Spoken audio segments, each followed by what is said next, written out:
So in this video, I'm going to be discussing with you the rectus abdominal muscle. Rectus meaning straight and abdominis referring to the abdomen.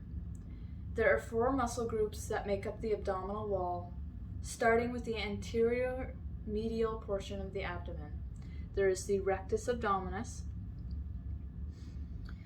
and then moving slightly laterally to the sides, in the anterior lateral regions, there are 3 muscles. The external oblique muscles, the internal oblique muscles, and the transverse abdominis muscles, which are located on the sides here. The rectus abdominis runs superficially, anteriorly, and medially. The rectus abdominis muscle is located on the anterior aspect of the body, meaning the front of the body, and lies within the rectus sheath. And the sheath is formed by the aponeurosis of the external, internal oblique muscles and the transverse abdominal muscles located on the sides here. The rectus abdominis muscle is a paired muscle that runs vertically on either side of the linea alba, which is located in the middle here. And on the anterior surface of the abdominal wall. The linea alba is a band of connective tissue that divides the 2 halves of the muscles vertically.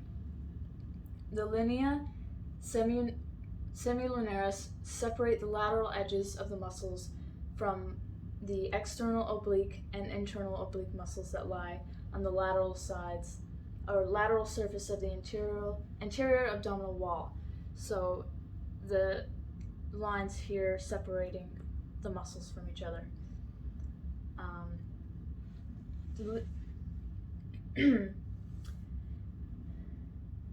It usually extends from the tip of the 9th costal cartilage to the pubic tubercle. So all the way up here, down to this area here. What makes the individual muscles appear like a 6-pack or pack are the tendinous junctions or intersections between the muscle fibers. There are 3 tendinous junctions in the rectus abdominis muscle. One of these horizontal junctions is present at the level of the umbilicus, which is the belly button there. Another at the level of the xiphoid process, which would be up here. And then the third is midway between them, so right in the middle here.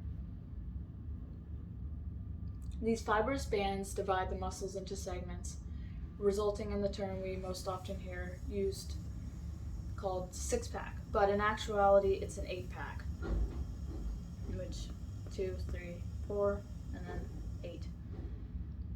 Although to be able to visualize that whole 8-pack, you would have to have a very low body fat percentage.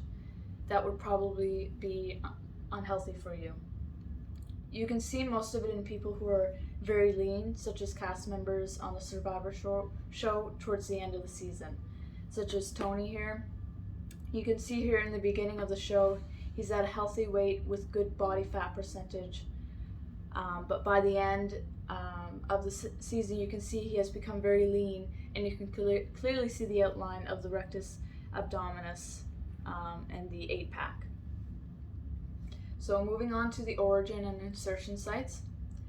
The origin is the pubic symphysis and a little bit along the end of the crest of the pubic bone, so right below here. The muscle fibers run vertically and they attach into the insertion, which is at the xiphoid process, that little bone right there. They also attach into the cartilage of the 5th through 7th rib on the slightly lateral to the midline. So these ribs there. The rectus abdominis muscles flex the vertebral column anteriorly and laterally. In action, when the pelvis is fixed, would create a flexion motion.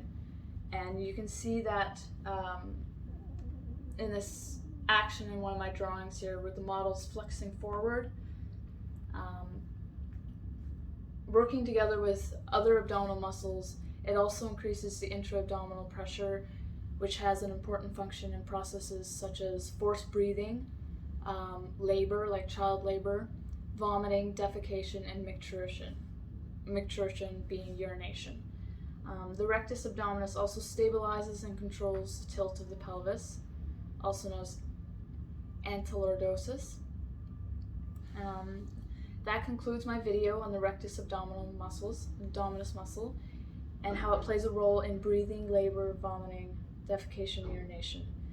By working with the surrounding muscles, it helps keep your body stable and balanced.